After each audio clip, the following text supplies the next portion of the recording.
Dans cette vidéo, je vais vous présenter le reporting des stocks, ce que je vous propose en fait comme étape pour les stocks. Alors, déjà, le premier élément, c'est déjà de connaître les stocks que nous avons en magasin. Pour ça, vous pouvez simplement cliquer sur le livre d'inventaire et comme vous voyez depuis, on connaîtra le stock en magasin, le prix de revient unitaire et les prix globaux. Par dépôt, ça c'est pour le seul dépôt que nous avons créé, le voici.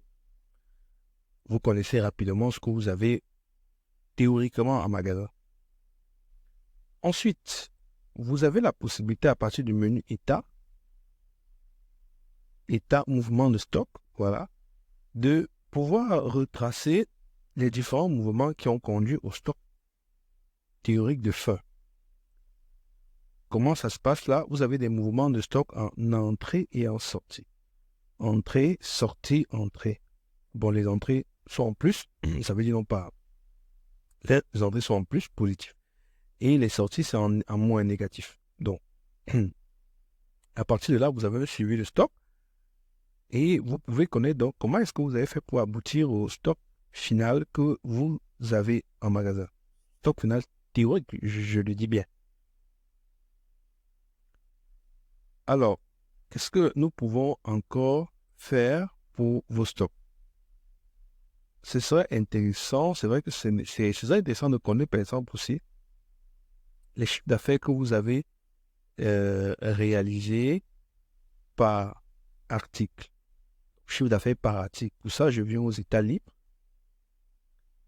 État libre. Je viens à liste d'articles, voilà. Je prends toutes les périodes et je cherche liste articles CA chiffre d'affaires. Et là, ça me permet d'avoir le chiffre d'affaires et les marges dégagées par article. Quels sont les produits ou les articles qui sont les plus rentables pour moi. Voilà donc. Voilà les différentes possibilités que vous avez.